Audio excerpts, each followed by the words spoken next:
Hi friends, कैसे हैं आप सब। आई होप आप लोग सब सही हैं और अपना पेशेंस रखे हैं।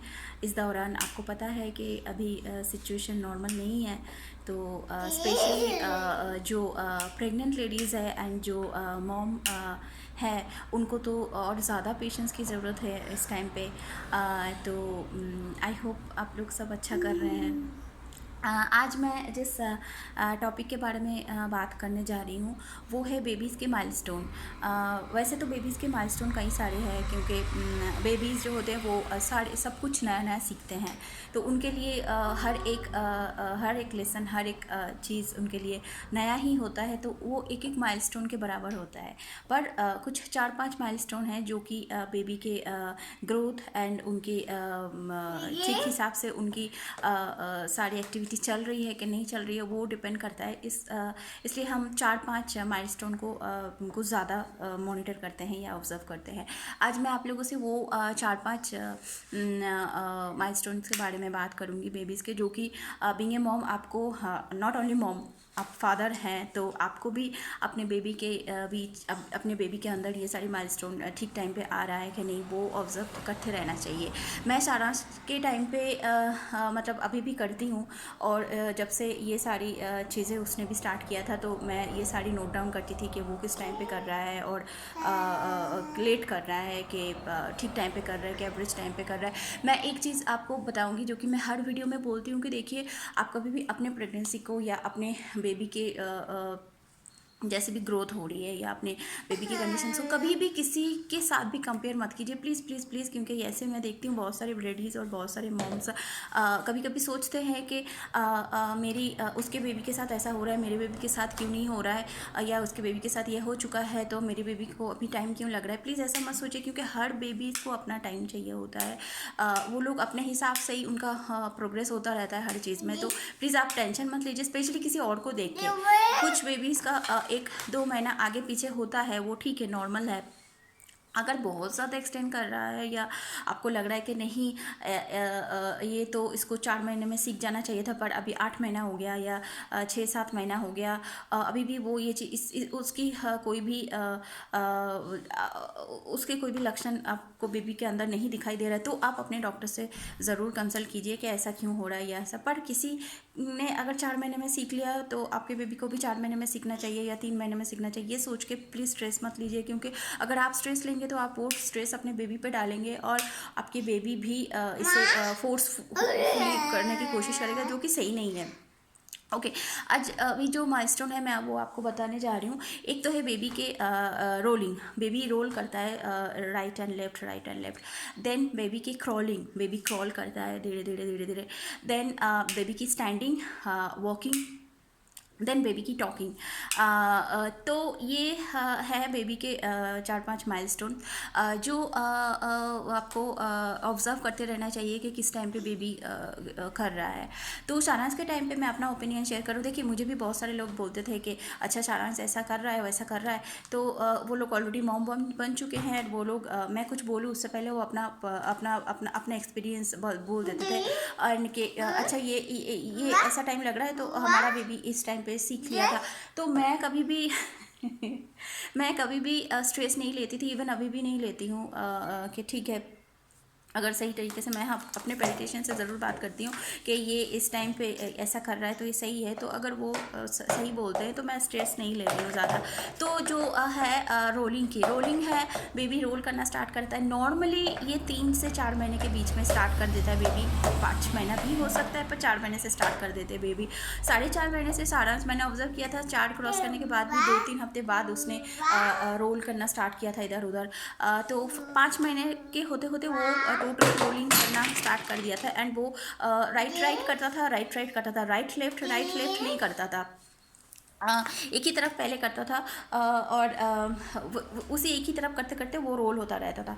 देन आता है क्रॉलिंग। क्रॉलिंग वो क्रॉलिंग उसने सीख लिया था। नॉर्मली बेबी करना स्टार्ट कर देता है 6-7 महीने से लेकर के। तो उसने कुछ 7.5 से थोड़ा थोड़ा कमांडो क्रॉलिंग करने की कोशिश करता था। लाइक उसको मैं टमी टाइम जब भी देती थी तो वो धीरे धीरे धीरे धीरे खींच के आगे बढ़ता था। मतलब ऐसे बहुत ज़्यादा आगे तो नहीं कर पाता था, जो कि एकदम प्रॉपर क्रॉलिंग होता है वैसा तो नहीं कर पाता था, पर थोड़ा थोड़ा वो खींचता था आगे। तो नॉर्मली वो 8 महीने 8.5 महीने के जब तक हुआ तब तक मैंने देखा कि वो धीरे धीरे धीरे करने लग गया था। 8.5 महीने से जब उसने क्रॉलिंग करना स्टार्ट किया, उसके 1-2 हफ्ते के अंदर वो धीरे धीरे बैठने लग गया था। नॉर्मली बेबीज़ भी बैठ जाते हैं, 8-9 महीने तक बेबी बैठ जाता है, तो वो भी 8 महीने कुछ 3 हफ्ते के बीच में मैंने देखा कि वो बैठ जाता था एंड वो गिर जाता था सामने, वो बैठ जाता था वो सामने गिर जाता था, पर वो बैठता था एंड वो पूरा प्रॉपर नहीं बैठ पाता था, सीधा होके थोड़ा टेढ़ा होके बैठता था, पर वो बैठता था फिर गिर जाता था। 9 मंथ तक आते थे उसको पूरा बैठना आ गया था। अभी आता है बेबी की क्रूजिंग मीन्स बेबी कुछ भी पकड़ के, लाइक टेबल, सोफ़ा, आपके घर में जो भी फर्नीचर है वो पकड़ पकड़ के वो आगे बढ़ता है, उसके पैरेलल चलने की कोशिश करता है। This is called cruising. तो क्रूजिंग उसने एकदम से स्टैंडिंग नहीं हुआ, उसका मतलब एकदम से वो खड़ा नहीं हुआ जैसे कि बहुत सारे बेबीज़ करते हैं कि बैठते बैठते ही खड़ा हो जाता है। वो क्रूजिंग को भी बीच में उसने, मैंने देखा उसके कुछ 1-2 हफ्ते तक उसका क्रूजिंग चला। तो ये होते होते 9-10-11 महीने तक उसका क्रूजिंग होता रहा। मतलब वो कुछ पकड़ के आगे बढ़ता था, कुछ पकड़ के आगे बढ़ता था एंड छोड़ नहीं पाता था, बस थोड़ी देर खड़ा रहता था फिर वो गिर जाता था। देन उसका जब मैंने उसकी फर्स्ट बर्थडे मनाया विच इज़ 11 अक्टूबर, तो जैसे मैंने उसका बर्थडे सेलिब्रेट किया, मैंने देखा उसके जस्ट 1 हफ्ते बाद, मीन्स वो जब 12 महीना 1 हफ्ते के था, तो वो तब उसने अचानक से मैंने देखा एक दिन दोनों सोफ़े के बीच में, लाइक मेरा सोफ़ा ऐसे है तो एक पहले वो राइट हैंड रखता था फिर लेफ्ट हैंड रखता था, फिर वो इधर उधर होता था, पर एक दिन मैंने अचानक से देखा उसने दोनों हाथ छोड़ दिया और दोनों सोफ़े के बीच में वो खड़ा है। अब मैंने ऑब्जर्व किया कि ये कब है, तो वो तब 12 महीने 1 हफ्ते का था। दैट मीन्स वो 1 साल 1 हफ्ते में वो स्टैंडिंग विदाउट एनी हेल्प वो करने लग गया था। फिर धीरे धीरे 1-2 दिन के अंदर ही वो चलने लग गया था। ठीक है, बहुत सारे बच्चे 1 साल के अंदर चलने लग जाते हैं, बहुत सारे बच्चे थोड़ा सा और टाइम लेते हैं, मीन्स 13 मंथ 14 मंथ। इसमें टेंशन लेने वाली कोई बात नहीं है कि आपका बेबी टाइम ले रहा है 13-14 मंथ तक, तो इट्स ओके। फिर जैसे वो 14 मंथ का हुआ तो वो अच्छे से चलने लग गया था और वो अच्छे से ही मतलब दौड़ लेता था, वो चलता कम है दौड़ता ज़्यादा है। एंड टॉकिंग, बेबी की टॉकिंग भी एक माइलस्टोन में बोला जाता है। अभी क्या टॉकिंग, मैंने ना ये सारी जो चीज़ है like crawling and standing, walking, sitting, सारी चीज़ों को लेकर के उसको मैंने अलग अलग एक्टिविटीज़ में उसके साथ किया करती थी। अब क्या एक्टिविटीज़ किया करती थी वो मैं आप लोगों के साथ मेरे नेक्स्ट वीडियो में डिस्कस करूँगी या शेयर करूँगी मैं अपनी सारी बातें जो मैं इसके साथ एक्टिविटीज़ किया करती थी। बट टॉकिंग के लिए मैंने उसके साथ कोई एक्टिविटीज़ नहीं किया, टॉकिंग के लिए मैंने उसको कोई ट्रेनिंग नहीं दिया, वो खुद ही बक करना सीख गया था। नॉर्मली बच्चे 4 मंथ में आते नॉर्मली, हाँ एवरेज इससे थोड़ा ज़्यादा भी टाइम लेते हैं, 4 मंथ आते तो उनके मुंह से कुछ निकलने लगता था, मतलब निकल जाता है, नॉर्मली एवरेज देखा जाता है 4-5 मंथ तक आते वो लोग कुछ बोलने लग जाते हैं। तो 3.5 महीने से उसके मुँह से मैंने कुछ 1-2 वर्ड सुनती थी, वो कुछ बोलता था, आई डोंट नो वो वर्ड था कि क्या था, पर हाँ कुछ शब्द उसके मुंह से निकलता था तब। एंड उसने अभी वो 18 मंथ का हो चुका है, आप सुन सकते हो मेरे बगल में बैठ के पकड़ अभी भी कर रहा है, तो अभी भी वो पूरा सेंटेंस नहीं बोल पाता है, थोड़ा कुछ एक वर्ड बोल पाता है, जैसे अभी वो माँ पा दे का ऐसा वो कर रहा है, तो ऐसा वो करता है, ऐसा पूरा सेंटेंस या पूरा एक कोई भी चीज़ों का नाम पूरा नहीं बोल पाता है, माँ पा एंड बा एवरीथिंग ऐसा थोड़ा बोल लेता है। एंड टीथिंग भी बेबी का एक माइलस्टोन है, पर टीथिंग का अलग अलग बच्चों का अलग अलग टाइम होता है। अभी सारांश को मैंने अभी 5.5 महीने से सॉलिड देना स्टार्ट किया था। अभी प्रेडिटेशन बोलते हैं कि 4 महीने से आप दे सकते हैं, मैं 5.5 महीने से मैंने पूछ लिया था कि मैं दूँ, तो उन्होंने बोला अगर आप कंफर्टेबल नहीं है तो आप 5.5 महीने से स्टार्ट कर सकते, तो मैंने 5.5 से स्टार्ट किया था। एंड जैसे मैंने उसका सॉलिड स्टार्ट किया, 7 मंथ तक आते मैंने देखा उसका 1-2 दांत निकल रहे बहुत सारे। मैं शायद टीथिंग को लेके एक वीडियो ऑलरेडी कर चुकी हूँ कि टीथिंग में भी प्रॉब्लम्स होती है।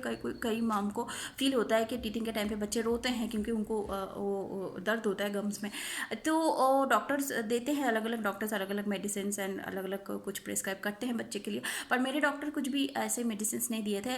उन्होंने मुझे बोला था कि बस मसाज करते रहिएगा। तो मैं वैसे टीथिंग के लिए सारांश ने कभी बहुत ज़्यादा प्रॉब्लम नहीं किया। शुरू में वो उसको शायद ईचिंग होती थी या कुछ, वो ऐसे मुंह में बार बार हाथ देता था, या मैं टीथर लाती थी वो उसको चबाता था, तो कुछ भी चबाता था नॉर्थोलिन टीथर, वो सब कुछ जो भी दो सब कुछ चबाता था। तो ऐसा शायद उसको कुछ होता हुआ ईचिंग या समथिंग कुछ। बट उसने ऐसा कभी नहीं कि रात को सोया नहीं या बहुत रोया, ऐसा कुछ नहीं किया। मैं उसको नॉर्मली जब मसाज देती थी दिन में बॉडी में, तो उसको मैं गम में भी मसाज दे देती थी।